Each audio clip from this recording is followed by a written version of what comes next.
I'll bet y'all have about 10 minutes after 4. And we let's call the meeting to order. Liberty County Commissioners Court, special meeting, December the 1st, 2022. The records show we have full quorum here today. All commissioners present. We have some business before the court today. One item will be a presentation only. 2 other items will be, well, possibly just a presentation and maybe a vote. And one for sure will be a vote that I know of. So this being a special meeting, we'll just go ahead and get busy. First things, County Attorney, Mr. Poston has a item on the agenda for consider and approve the Chapter 381 agreement with Project Recent. We've been dealing with this for about, off and on, about 3 years. That's correct, Ron. Yeah, Okay. so we were here last on this, I think it was a month ago. Commissioners Court had voted to agree in theory or agree to agree. And so now we're kind of getting down to the actual time for action. The group is here and would be happy to address the court.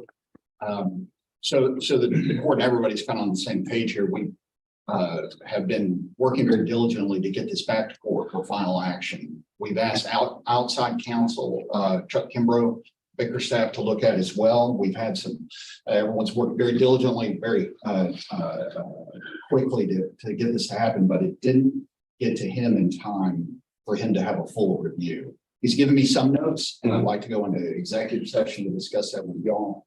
Whether you want to hear that first or hear from the group, that's up to the court. Let's hear from the group first if we can. And I know that Doug Hines, you're here today. Doug, if you would, and Cutter Brewer would come up and let's talk about the project and where we stand today. There's a bit of quid pro quo involved. I think that's the best way to put it. But y'all get a little something, we get a little something, and we go away happy. But all right. Judge Knight, Commissioners, thank you for having us here today. My name is Doug Hines. I work for a company called Pro. We're site selection. Doug, I hate to be Oh, sure. you are not in the camera and you're as far away from that mic as you can get. Can you step over there? Yeah, absolutely. I was Thank you. wondering where I need to be. So Okay. thank you for directing me here. Yeah, This is not a beautiful environment. Okay. I saw the mic and I just gravitated towards it. Yeah, So, you're- much better. Thank you. all right, we'll work from here then. And we're helping Recurrent here with their renewables energy projects. They've got a proposed project to be located in Liberty County. It would be a 100 megawatt photovoltaic solar generation facility with a capital investment of approximately $155 million. The construction jobs during this time would peak at about 250 to 300. And the construction period would last about a year, but 1 year. They're looking to begin construction. If the project is approved by the board of directors, they would look to begin construction in Q2 of 2023 and commence operations Q2 of 2024. And once it's fully operational, it will create 2 full-time jobs within the county, paying 110% of the average county manufacturing wage, so approximately $63,000 per year. And the company would look to employ Liberty County residents during the construction period, look to utilize local vendors and suppliers as far as all the construction. Then obviously hire someone from Liberty County for the operations and maintenance of the facility once it is up and running. As part of the project, there is a roadway for the River Ranch roadway development that is being proposed to run through the northern portion of the project site. So once we were made aware of that, we wanted to facilitate the project between Recurrent as well as the county, make sure we're both mutually getting our goals achieved here as far as the roadway development and allowing Recurrent to successfully develop this project. So as part of this proposed Chapter 381 agreement that we'd like to work out between Liberty County and Recurrent is that we would deed a 150-foot right of way through the northern boundary of the project site. It's 150 feet wide. 150 feet wide. Yes, sir. What's the approximate length? I don't have that. I think it's, I think it was Just short of a mile. That's what I thought. Yeah, sort of. So, this obviously is just less land for the company to put solar panels on. It's gonna reduce the capacity overall of the project and therefore generate a little less revenue. So in exchange for deeding the land over, we're requesting a chapter 381 property tax rebate, whereby the company pays their property taxes each year and the county rebates a percentage of that back to the company in exchange for deeding the land over and getting that roadway built through their project site. That was a 5-year. A five-year rebate term starting at 100% and then water falling down to 60% in year 5. And after year 5, it just goes away. Just goes away. The county, all the ancillary tax and jurisdictions would be receiving 100% of the property tax revenue at that point. I think in year 5, our projected taxable value is $80 million of the assets in Texas. Solar assets cannot be depreciated below 20% of their cost basis. And so in year 10, we would expect to have $31 million of value on the property tax rolls, generating property tax for, I believe it's Dayton ISD, Liberty County, the Emergency Services District, and the Chambers Liberty County Navigation District. And that $31 million would be on the rolls for the useful life of the assets. That's expected to be 40 years. Okay. And we ran the numbers on that. I believe that generates, once it gets down to that floor in year 10, it's about $550,000 in taxes per year between the tax and jurisdictions. Okay. And then one other note that we did want to include on this project is that we did receive a Chapter 313 value limitation from Dayton ISD on this project. That is a what we describe as a win-win for the ISD and the company. The ISD is made whole on their taxes by the state, but in addition to that, they get what's called a revenue protection payment, as well as annual supplemental payments over the term of the agreement. And that's approximately $3 million in extra money to Dayton ISD that they can spend at their discretion. That's out of the general fund and can be used to improve facilities or spend on whatever the school needs there.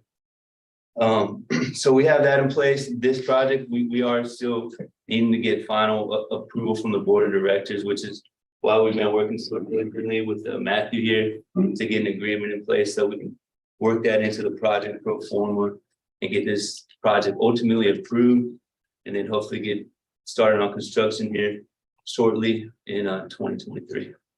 Okay. Matthew? So, yeah, I was, Chuck Kimbrough is in possession of the agreement as well as their application.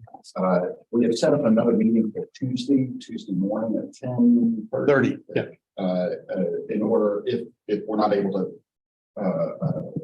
get to a final agreement, and also to hear from Chuck on that time directly. But I do have some notes from him that I'd like to discuss with y'all in executive session. Okay. Would you like to move in executive session this time? It's up to you if you want to go ahead and put that towards the end. We can. Let's get the other items knocked out first. Yeah. Doug, just to give you and Cutter and the folks that are here, just a little bit more insight why we're doing this. Now, this property would be deeded over to the county, correct? Yes, sir. Okay. And that would be contained in the provisions of the agreement that we've got drafted right now. Okay. And you have submitted the meets and bounds for this property? Yes, sir. Okay, so we are in agreement with that part of it as well. And the agreement's been amended to include, their obligation to deed it to us. Okay.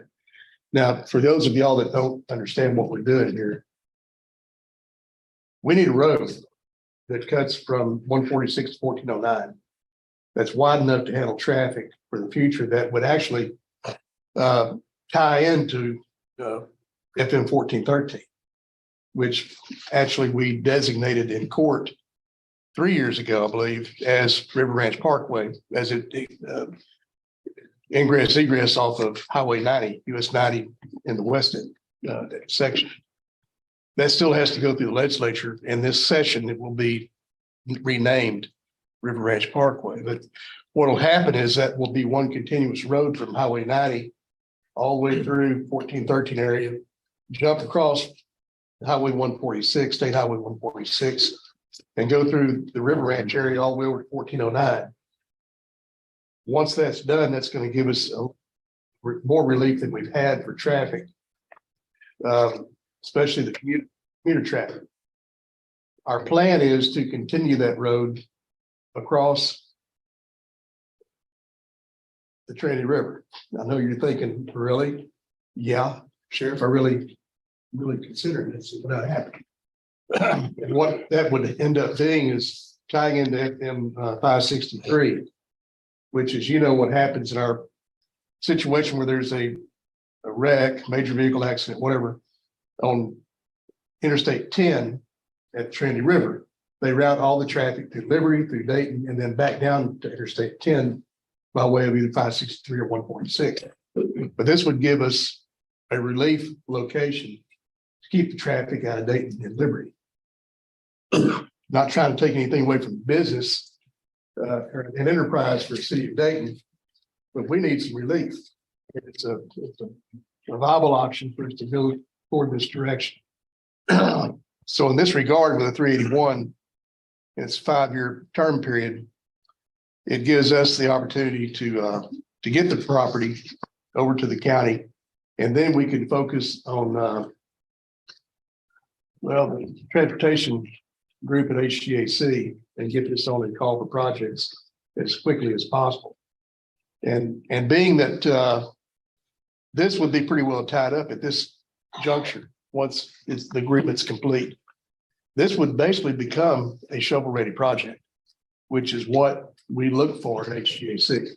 So that's what we'll be shooting for. But traffic relief, traffic safety, mobility. I mean, it's all part of the mobility study that we're looking at right now anyway. So there is a method for all this to be considered, and that's what we're looking at. And it's the fastest way we can keep moving forward. So that's my story, and I'm sticking to it. Okay. Cutter, you got anything you want to say? So, Judge, Commissioners, as the representative from Recurrent Energy, I appreciate y'all's consideration. And just so y'all know, a little background on myself. I was born and raised here. Went to Hampshire Finette. My family is long residents. My parents still live in LaBelle.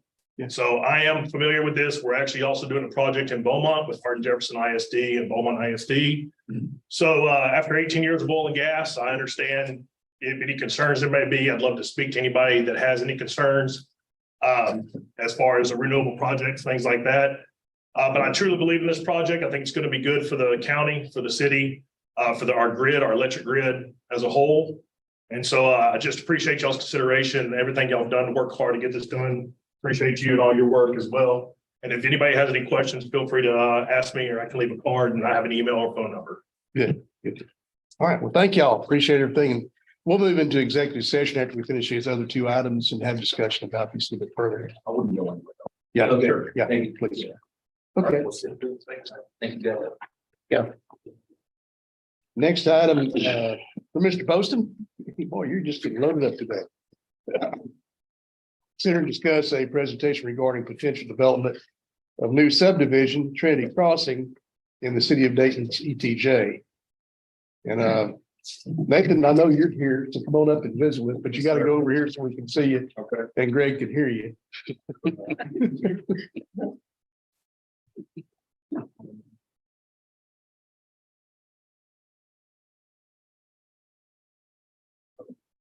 And I've got some handouts of development. Might be big enough to share. Yeah. But I got one for everybody. I've got a copy. Leon, have you got a big sheet of this yet? You got, okay.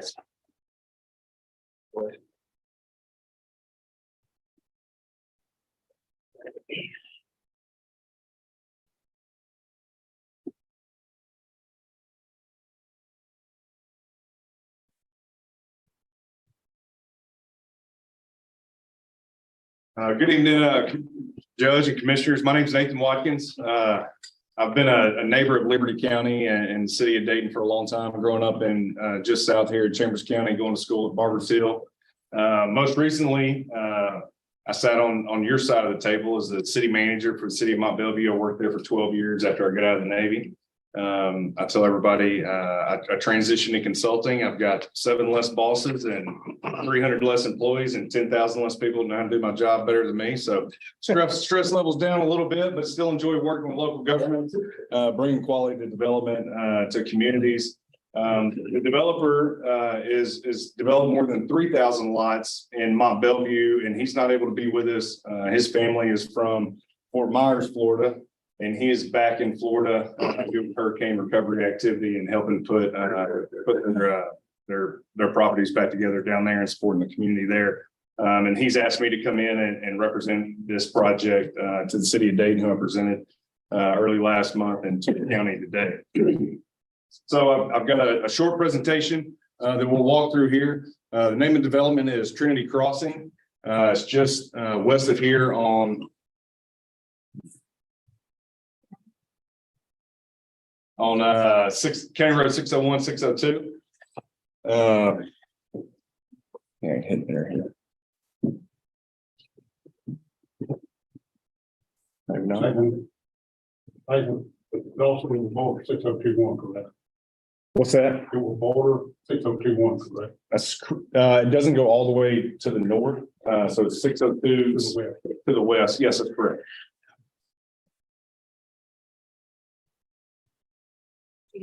Okay.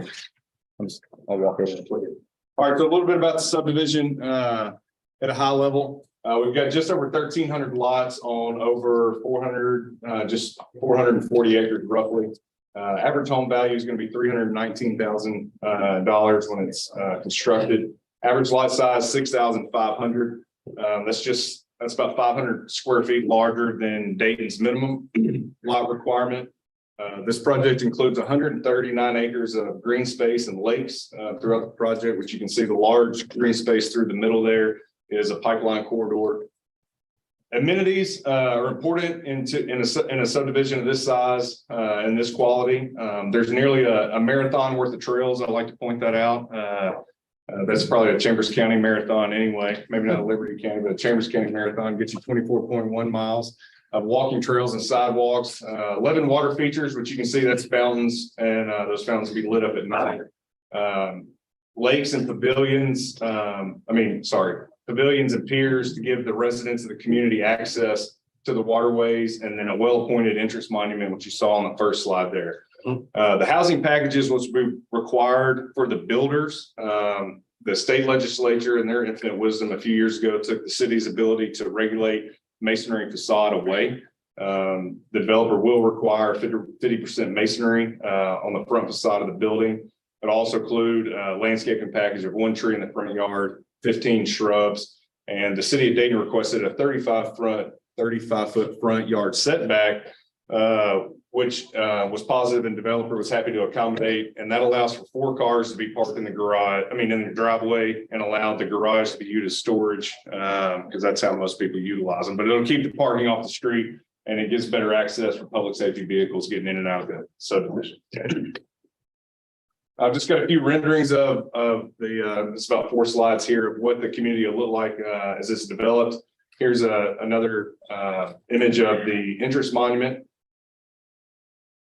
Here's an aerial of the community. You got Highway 90 here, and then 601, and then 602 here. The subdivision will start development on 601 and move west as the development occurs. The developer, and I've got in a later slide, we'll cover this, but does have in the budget to improve 602, 601, and the grade crossing at 90 across the railroad tracks, should we be able to find a reasonable accommodation with Union Pacific. Another view of this, you can see the green space, the lakes, gives a good view of that. And then and this is looking southwest across the project. Another aerial, looking on the east side of the pipeline corridor. And then I'm gonna hit, and this is Lakes of Champions in Mont Bellevue. And this is just an example of the type of development that this developer is accustomed to building and brings to the table. I should mention this developer is somewhat unique, that they're not a big national developer.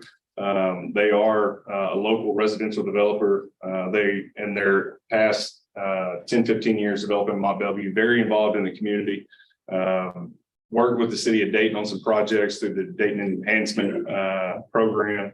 I'm going to work with the mayor there. So they are truly a community partner, somebody that does what they say they're going to do.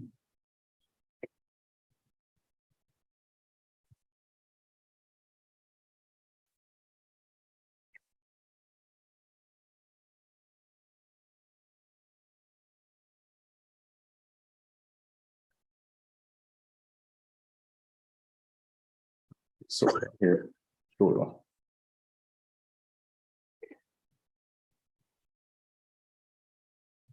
I think there's some things to note, as you look, at this project. This is the final phase of development. This phase is complete with final grading, and then you have homes, and residents moved in here. I think one of the things you should take note of is the cleanliness of the job site. As this developer constructs, these ponds are empty, but their top of bank is somewhere up here, and they, will fill up with rains, detention, runoff, et cetera. But you get, and you'll see a little bit more when you get up here, with the landscaping around the ponds, the gentle slopes, the residents are able to interact with the water, which is important. It's not simply just a hole in the ground that this serves a purpose but can't function for the residents that are living in the community.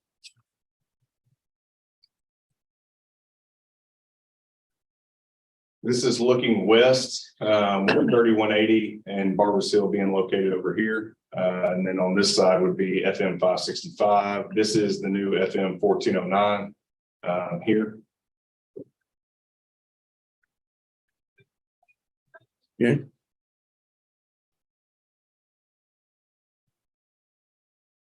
You see some of the things that I mentioned before. You've got fountains in the ponds. You've got walking trails.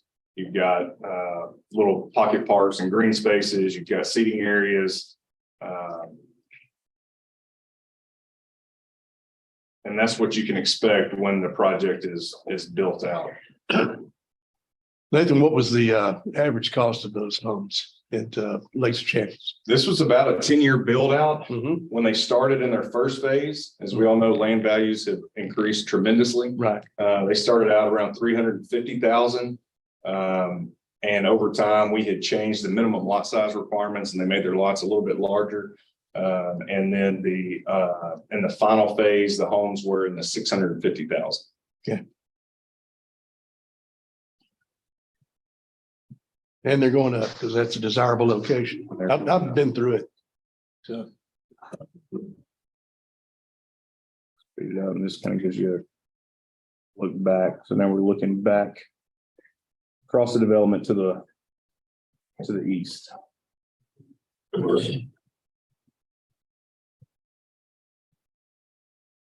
So where the project is in its current process right now, I know that's important. I know some other developers had come in and spoke with the city and didn't quite get across the finish line before they'd gotten a lot of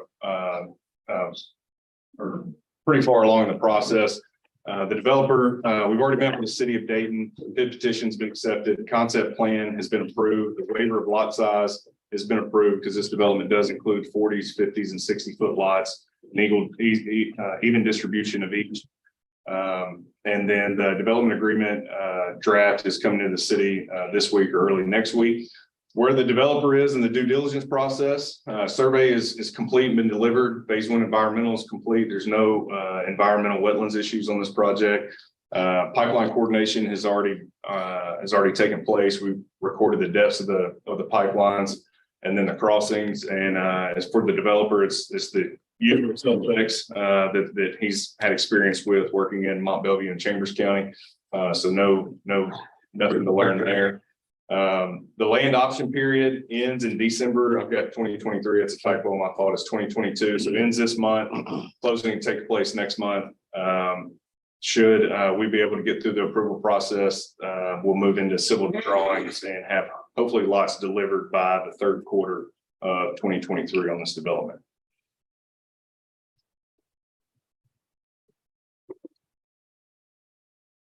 Economic impact, your property tax revenue on this project at ultimate build out is going to be just shy of $500 million, 419 million.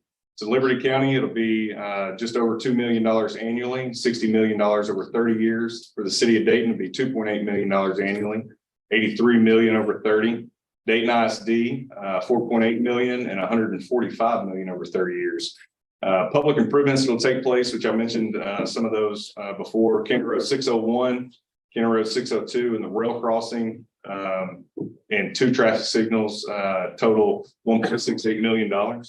That's part of this project. For the city of Dayton, this project will bring in 317 acres of land that's outside of their current ETJ into the city limits.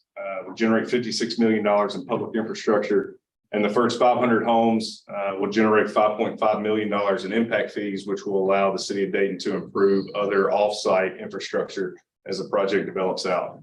The developer is requesting a 50% TERS participation from Liberty County and the city of Dayton. That TERS will buy down the all-in tax equivalent rate to $3.10. And we feel like that's a competitive rate moving forward for the project. And that is my last slide. So I'd like to entertain any questions that Commissioner, Judge, you may have regarding the project. Well, what about the drainage out there? There's the old big ditch that runs through the middle of that property. There is, but you've also got a big ditch which runs parallel with the railroad track. Yeah. We've made some adjustments out there during the flooding to try to eliminate as much of the flooding in that area we can. We've seen some improvements on what we've done. With the amount of lights and ponds that they have on the property. I think we'll even continue to see an improvement. Plus, I'm the efficient home.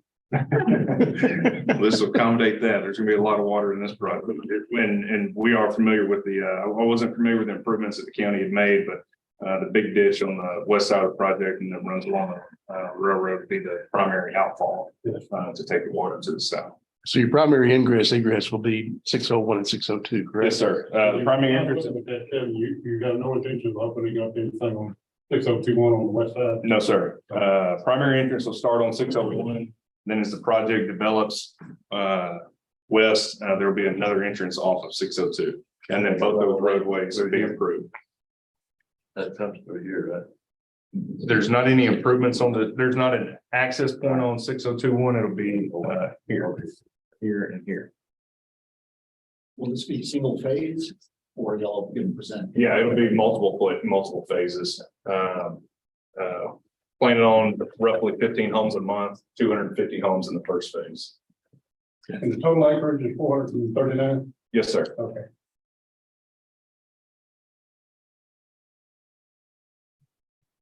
Matthew, you have anything yet as far as the TERS agreement to review or? No, I haven't seen No, it sir. yet. We have not presented anything to the county for review.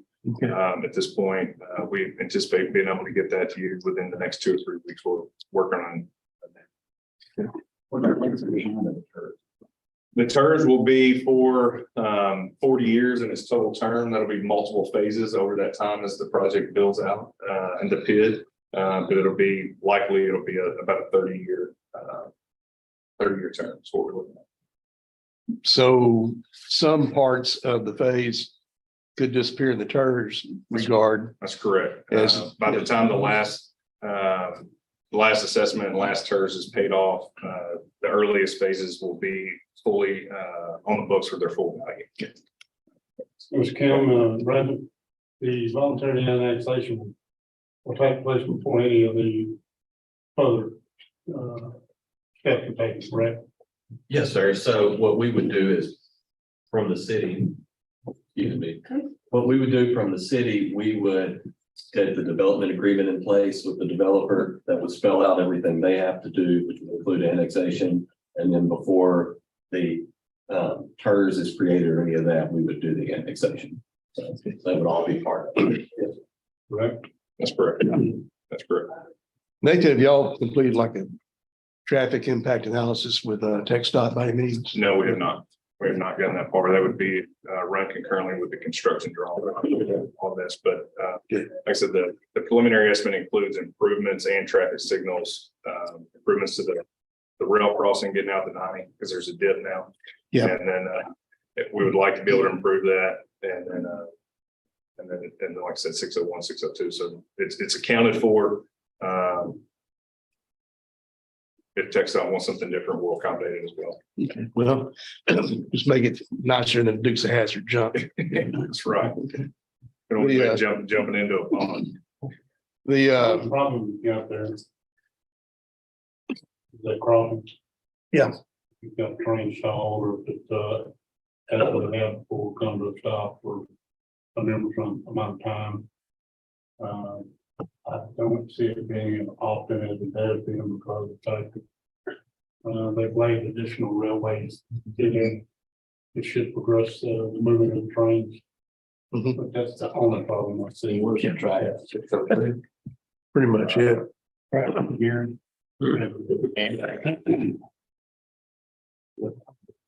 But y'all are having discussions with UP about this now. We have not started those discussions yet, knowing that they're going to be our longest lead item. But our first quarter of next year, January, we'll start those get the traffic impact analysis done so we can present it to them, what we'd like to accomplish. And then we may, I know they're not easy to work with, may have to lean on y'all to help get us across the finish line with UP if you can.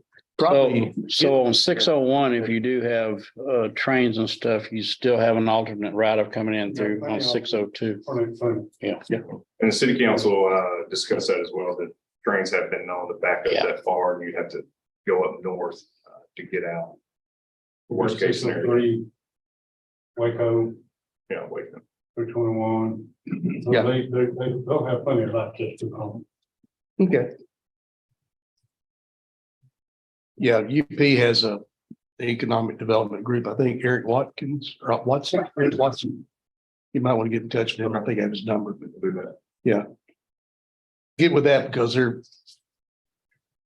Christmas is slow getting here, but UP is slower than Christmas, okay? Sir.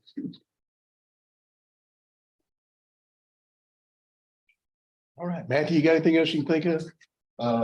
Have y'all been talking with the school district? No, we have not. Might be why. Okay, we'll reach out to them. So until we get this tours, we really don't need to take no action. No, no action. This is just presentation and information.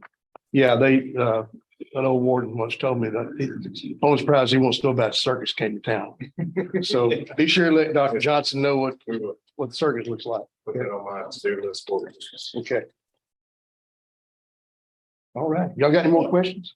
Jay, since this is on there as a discuss and approve, are we gonna move to take no action? We'll take no action. Yeah. Make a motion, to take no action. All right, got a motion, Bruce, second, Greg, take no action this time. On favor, say aye. Aye. Likewise, nay. Thank you, Nathan. Thank you. Appreciate it. Thank you. All right, number 3 on here is consider and approve a total escalation letter agreement for a 2.2% increase fee. State Highway 99 fiscal year 2023 is agreed by TxDOT and stakeholders for the CPI's Consumer Price Index indicators. That was mostly out of the Houston area. And let me explain how this works. Collectively, none of us were here whenever US 99 was, or State Highway 99 was considered. We knew it was coming, but we all didn't get out and bake a cake. But anyway, the cake got baked and the cake got cut. So there were some agreements that were made in 2008 through 2014, I believe, Matthew, that basically said we can raise the rate. And then we get off into the realm of, well, how much? And well, 2.2% to 9.6%. Well, the majority was through a fit about the 9.6. Said, no, we're not going to agree to that. And especially since you seem to have catered quite well to the western portion of Harris County. And when you get to Liberty County and Chambers County, well, we got a 2-lane road. Okay. So we want some better cake too. Well, roads cost money. They do want to complete sections A and section B, which is in the Galveston County area. And that would complete another concentric circle of the thoroughfare plan for Harris County and surrounding counties as well. And what this would do would in essence give the funding to complete section A and B, and then do improvements for like Chambers County, Liberty County, that we've already known that there have been some problems with either the sheriff having to go out and untie people in a traffic accident, or city of Dayton folks out there, DPS folks out there.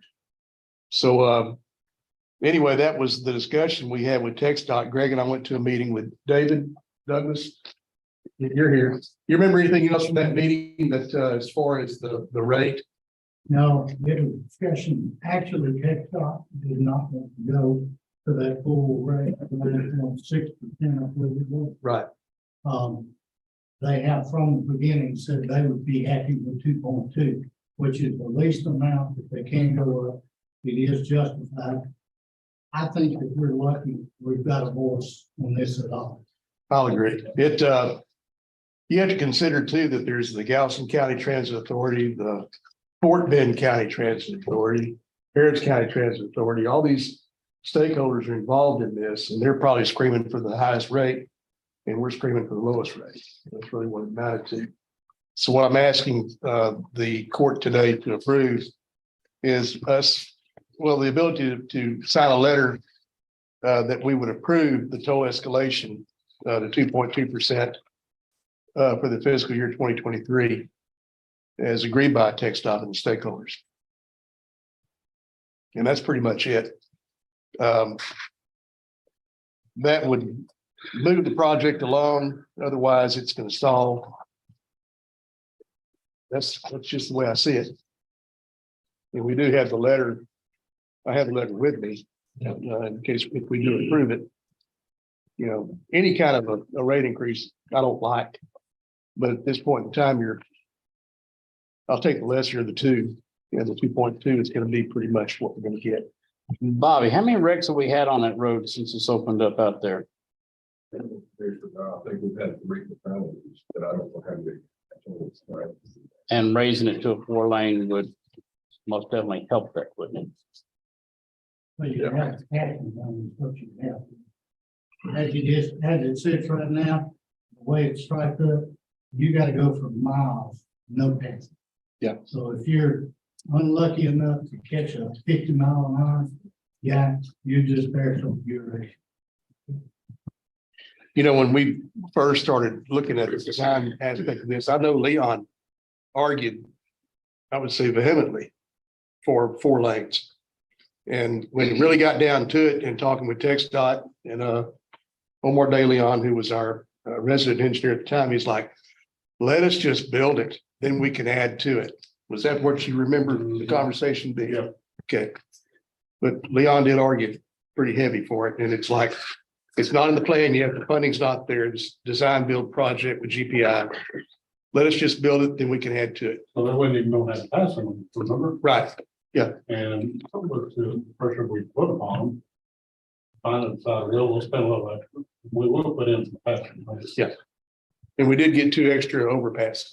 And yeah, But that was after a lengthy argument as well. It was worth it. Anyway, that's what I'm asking the court to do today, is consider and approve a 2.2% increase as per the consumer price index indicators. And that's at the Harris County side. I move that we approve the 2%. Okay. Got a motion from Greg to approve. Second. Got a second from Bruce. All in favor, say aye. Aye. Likewise, nays. That motion carries. Thank you, gentlemen.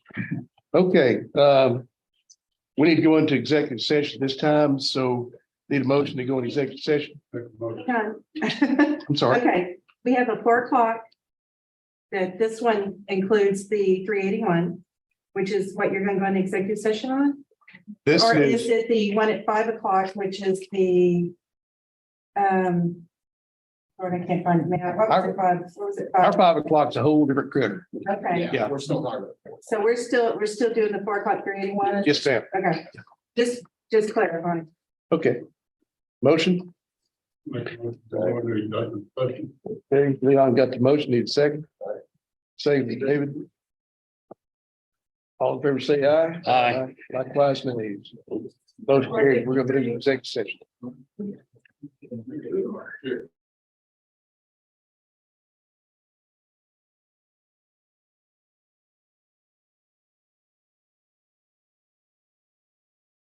All righty, it's now 5:10 PM and we're out of executive session, back in regular session. And discussions, we have any motion to consider on the agreement with 381 agreement with Project Recent? At this We're gonna time. make a motion to table that until Tuesday when we have a chance to. Do we need to table that or just let Matthew handle it? Well, I believe we'll actually be taking no action today, Yeah, but we can authorize Matthew to further negotiate. yeah. Exactly. Okay. Is that what the motion you'd like to make, Leon? Exactly. I second Leon's motion. Okay, so we have a motion to authorize Matthew to further negotiate a 381 agreement with Project Recent. And we will bring this back up on Tuesday at our meeting that we have scheduled. Okay, got a motion, Can got a we motion for verify, Greg. did Leon first or Greg first? Leon got. Leon first. Yep, Okay. you got Leon first and Greg made the Think second. about it. Okay. Okay, all right, we got a motion and a second. All in favor, say aye. Likewise, nay. Make a motion to adjourn. Okay, motion. Got a motion, Bruce, second, David to adjourn.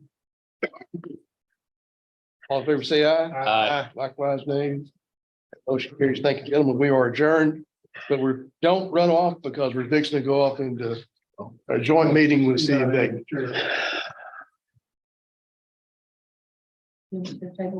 Yes.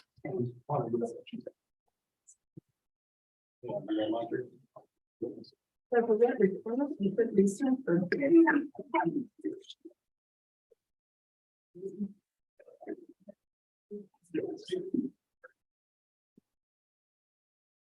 The time is 5:16, and I call to order the special city council planning workshop for the city of Dayton and the commissioners court. It's Thursday, December 1st, 2022. All city council is present, and I believe all commissioners court is present. So this time we have a city manager update, so. Well, let me go ahead and open up our end of it too. All commissioners are present and we will call our joint meeting with the city of Dayton City Council at this time of the Commissioners Court, Liberty County. Okay, at this time, are there any citizen comments? Did anyone sign up to make a comment? Okay. All right, discussion item, discussion regarding the Dayton waste collection site.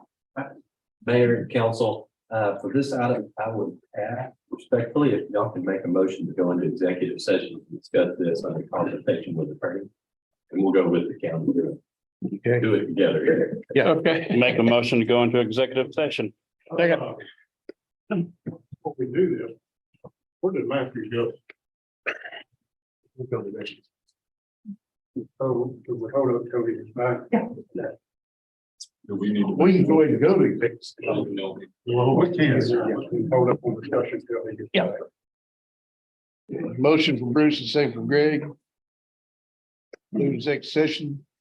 And it is now 5:15. All in favor, say aye. All in favor, say aye. Likewise, next. That motion carries. Thank you, Jim. We're in executive session. Y'all need to do the same. We'll stand here. No, we're gonna go in there. Yeah. We just need a motion from council. Make a motion to go into executive session. Andy makes a motion, Albert makes a motion to go into executive session, seconded by Andy. All in favor, raise your hand. Motion. All right.